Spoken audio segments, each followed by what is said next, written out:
Bodke of Prabhudas Leeladhar and Chandan Taparia of Anand Rathi Securities joins in as well to discuss the markets. Gentlemen, morning to both of you. Ajay, I want to start off with you first. It's been 3 good days for the market. We've seen a slow climb from that 79.50 level.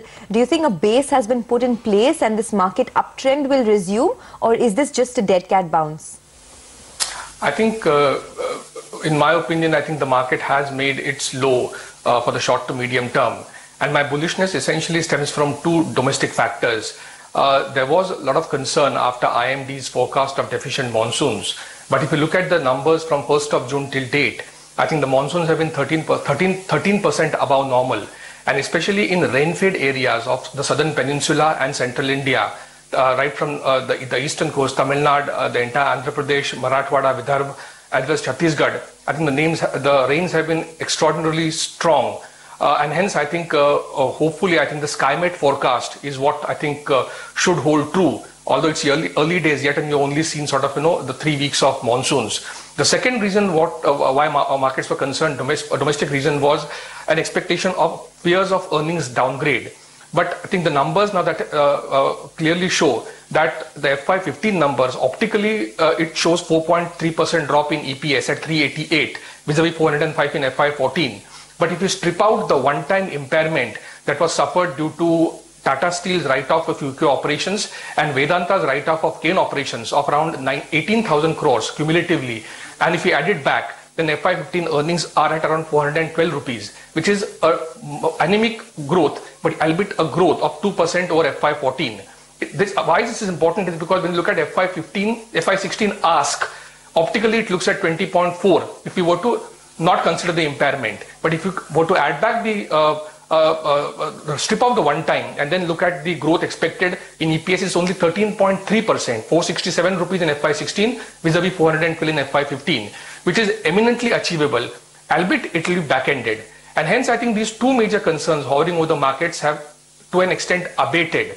And globally also, there is a talk that the US interest rates might not hike in fourth quarter because of the confusing data coming from the US. The GDP has been down 0.7% in first quarter, albeit the other data points of hourly pay increases as well as unemployment have been stronger. But there is a growing body of view in America that possibly the rate increase could happen in first quarter of calendar year 16.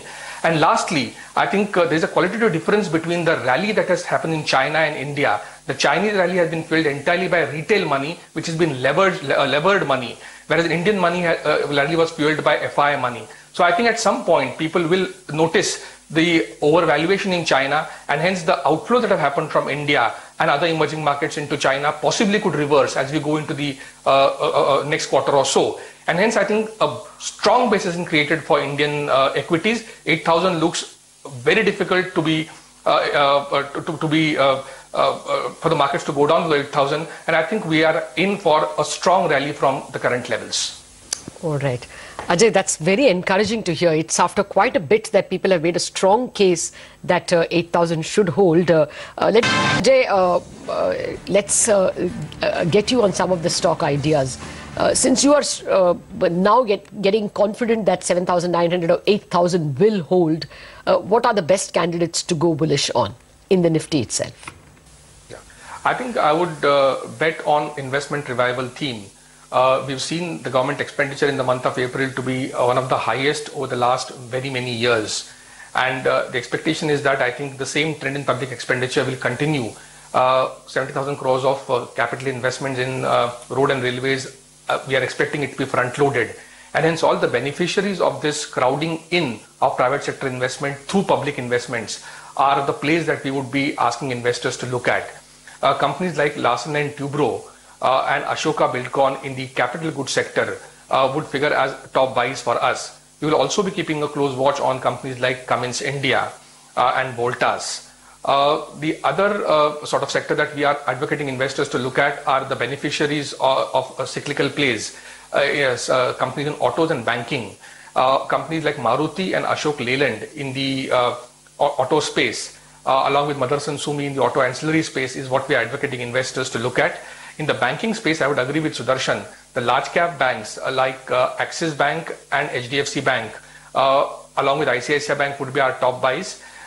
In the PSUs, we would still be cautious because we think that it will be still a quarter or two for the stress asset problem to play out.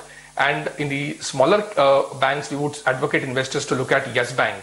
If one is to take a 6-month perspective, then a stock like Shriram Transport, which has seen a very bad mauling from 1350 to around 800 levels because of the issues that subsidiary is facing, construction equipment finance is facing. I think it'll take a quarter or so, but the levels from a long-term perspective, I think, do look quite attractive. Although I would still advocate that one needs to watch out how the first quarter pans out.